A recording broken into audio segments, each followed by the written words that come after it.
Now in this video, we're continuing our strategy blueprint series, where we break down how different trader types can use seasonality practically within their existing approach. And today's focus is Forex traders. FX is unique. It trades 24 hours a day. It's driven by macro forces and heavily influenced by capital flows, central bank decisions, central bank members' comments, and economic surprises, as well as risk on and risk off narratives. Because of that, seasonality in FX, it's not about one simple pattern. It's about layering multiple seasonal dimensions to improve decision making. And remember, FX trading is some of the most challenging trading there is, and trading currencies is one of the most challenging instruments to trade. So let's define the Forex trader. Now, a typical Forex trader will trade major and minor currency pairs. They will operate across multiple time frames, and they're exposed to macro policy, yield dynamics, policy dynamics of individual countries, and they've got to constantly manage false breaks and whipsaw risk. So the challenge in FX isn't finding trades, it's knowing when conditions are statistically supportive. And this is where seasonality becomes a powerful context tool, not just like a neat signal per se, in the way that seasonality can be potentially, say, for the stock market.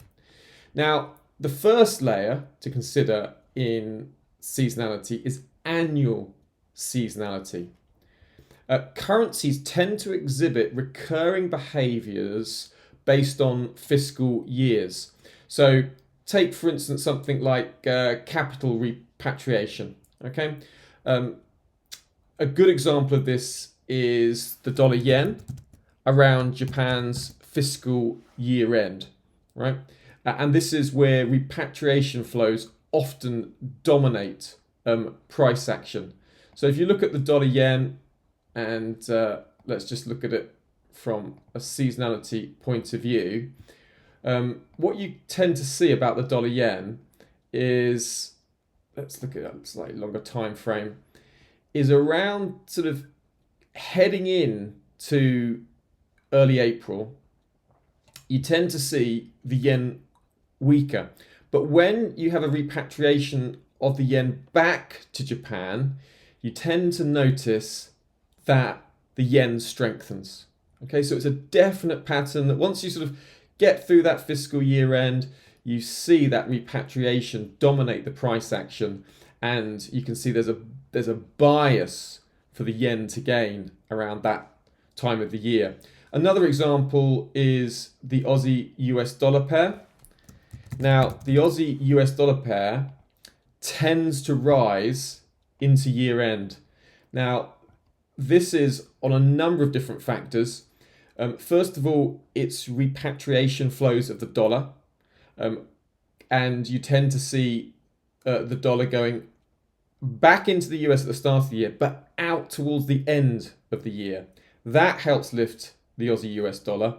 But also, you see that gold tends to gain into year end as well. So that sort of upside in gold also helps the Aussie US dollar higher. So you tend to see each year a nice sort of kind of risk on mood tends to hit the market. Gold tends to find buyers. There's dollar outflows, and that tends to lift the Aussie US dollar pair. And you can see here an average return of nearly 1 percentage point, in just about sort of 6-7 days of trading, and some really outsized returns here: 2%, 2%, 3%, over 2%. So, this kind of price action is really quite common in year end because of those reasons. Trade flows also influence FX behavior. So if you look at the dollar CAD, you do get some flows that are linked to oil prices. Now, one particular sort of trend to notice is when you see oil prices tend to fall in that sort of fourth quarter of the year, there's a bias for oil prices to move lower, Now, when that sort of seasonal commodity impact is felt, we see that mirrored in the dollar CAD. So Canada is a big exporter of oil, so the Canadian dollar is closely linked to the rise and fall of oil prices because of the amount of oil that Canada exports primarily to its gas guzzling neighbour, the US. So it's not surprising to see, when oil prices tend to be weaker, the CAD tends to be weaker, and that tends to show up in a positive dollar CAD bias in the fourth quarter of the year. So there's some of the sort of seasonal patterns linked to these trade flows, fiscal year end. Also, you get recurring macro narratives, and annual seasonality will help you answer questions like, does this pair tend to trend or range during this part of the year? Is this a historically strong or weak period? Is follow through common or rare? Often, if I'm taking a sort of a swing trade, I'll want to see what the seasonality is in currencies, because it can give me that maybe that extra bit of conviction to hold, or might give me sort of a little bit of help in setting entries if you see there's a seasonal pattern that's against the prevailing macro narrative. A good example of this is if you just take a look at the dollar index. Let's just have a look here, and what you see, the dollar index has a very sort of marked pattern. If you go over the last 25 years, you see it very clearly. Like December is the weakest month of the year, and January tends to be one of the strongest months of the year. But if you look at the sort of the last few days of December, right, you see it's really quite marked. You said that dollar outflow story is really noticeable, and there is a tax accounting reason for this. There's a tax incentive for US companies to send dollars into daughter companies throughout the world, so dollar outflows, and then once the tax year end has been completed, and then to bring those dollars back. So that's why you tend to see this, dollar down, dollar up move around year end, and you can see this is a very strong pattern, over many, many years. You can see dollar weakness to end the year, right, and dollar strength to start the year. So for Forex traders, annual seasonality can help set that directional bias for you, and it can help you to avoid fighting historically persistent flows, right, and then frames expectations even before technical analysis even begins. And that's one of the ways that I really like to use SeasonX for currency swing trading. Now, another aspect that's often overlooked in FX trading is intramonth seasonality. And this looks at how currencies behave early in the month, the middle of the month, and towards month end. Now, these patterns, right, are often driven by fixings, portfolio rebalancing, corporate hedging activity, institutional flow timing. So, for instance, if we wanted to look at an intramonth currency, you can see Aussie US dollar, intramonth, and you can notice straight away that at the start of the month, there was a bias for the Aussie US dollar to gain. And you can see into the end of the month, right, there's a bias for the Aussie US dollar to fall. So directional biases can often emerge, a few days before month end, and reversals or continuations can often occur 1 or 2 days into the new month. So just note that momentum can often accelerate into the London fix. Remember, a lot of institutional flows take place at the London fix, 4 p.m. UK time, and that's when sometimes you can get these rebalancing activities and currency orders being put in at that time. So around month end, around the start of the month, you can sometimes get technical levels overrun or sliced through. You can't see a particular macro reason. But often it can be to do with this intra-month dynamic, and that's why FX sometimes don't respect clean chart structure near month end. FX can be choppy in its trading anyway. So for Forex traders, this can be extremely valuable for entry timing, maybe avoiding low probability windows, and just understanding why price may stall or accelerate unexpectedly, particularly into month end around the London fix, right? And you can start to look at this across a whole number of different currencies. You can look at them intra-month and see how these dynamics play out, and what the intra-month, middle month, end of month dynamics are like. The third layer to look at is event seasonality, and this is critical for Forex because FX markets are highly sensitive to central bank decisions, inflation data, labour market releases, and forward guidance from central banks. Right, so using event seasonality allows you to study typical post-event ranges. You can see the maximum and minimum historical reactions and whether moves tend to extend or fade.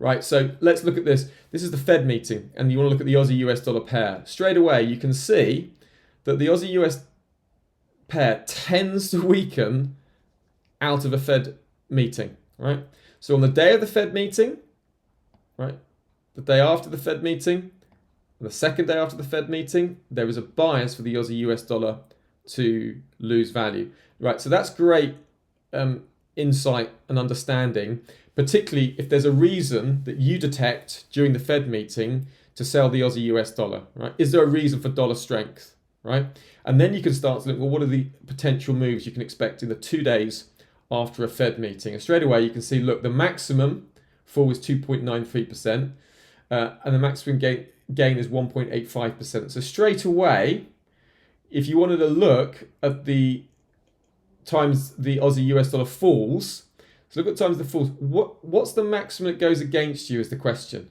right? So you can see here, the Aussie US dollar fell 0.33%, but it did rise 0.48%. Here, it fell 1.04%, but rose 0.3%. Any other examples? See, what's really helpful is you can see that actually when the Aussie US dollar tends to fall, right, the most kind of adverse move it had against a drop was 0.48% to the upside. I think that's correct, but you can see the maximum rise and the ultimate end result of that seasonal pattern. So that's really helpful, because what it can do, it really helps you to set realistic stops. So you might think, well, okay, in these last sort of, how many years? In these last 10 years, when the Aussie US dollar fell, it didn't go higher than 4.48%, right? So there wasn't a drawdown of more than plus 0.48%. So that helps you to set your stop. So you think, okay, and also the maximum falls, it never went beyond 3%. And see, it's only on 1, 2, 3, 4 occasions it went more than 2%. So that helps you to set realistic targets. So if if you're up 2.5%, or say you're up 3% on a move lower, you can know, well, hang on, this is extraordinary territory here. It's never fallen more than 3% in the last 10 years. So you might think, well, that's just a very sensible place to take profit, rather than to hold for more, unless you're looking for a sort of a longer term position. Do you see? So for Forex traders, what this helps, it helps them set realistic expectations and avoid over targeting. It's easy. In the heat of a moment, a central bank makes a big shift in policy. You can think, oh, I can get 4, 5, 6% in a couple of days. And that just may be totally unrealistic based on the historical data. And it will help distinguish between genuine repricing and short-term volatility. And this is really important when trading around central banks, particularly with the emotions and the heat of the situation. Another really practical use of seasonality, and I like using it for this as well, is stop loss calibration.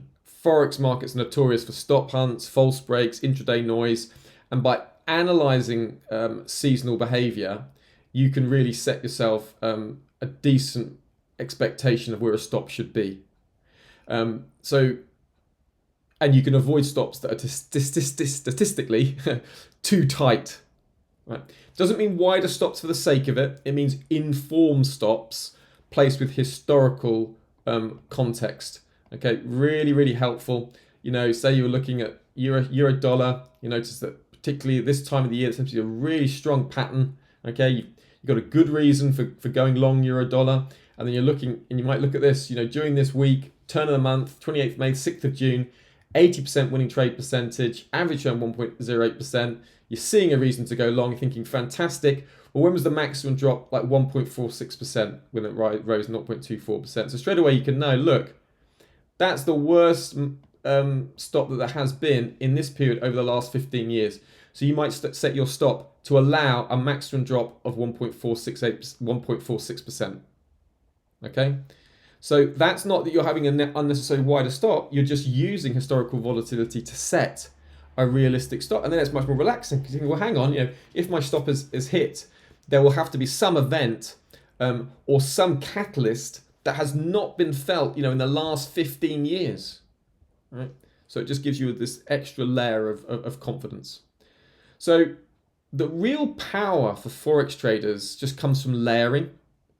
And seasonality works best when it's combined with the technical structure, macro narrative, yield differentials, sentiment, global macro policy, what's going on with the particular central bank. And what seasonality starts to answer is this the right time for this idea? So it doesn't replace your strategy. The way I use it, it filters and refines it. And when all the layers align, great. Trades are much easier to hold. Risk feels much more controlled. You've got that extra level of risk management, particularly when you're looking at the historical volatility of the instrument, and decision making just becomes calmer. So the key takeaway for Forex traders is this: seasonality gives FX trading structure in a market that can often feel chaotic. And by combining annual seasonality, intramonth tendencies, event-based behavior, and volatility-aware stock placement, you move from reactive trading to probability decision-driven ideas. So if you trade Forex, I do strongly encourage you to explore these layers and more inside Seasonax and start testing them on your own pairs and strategies.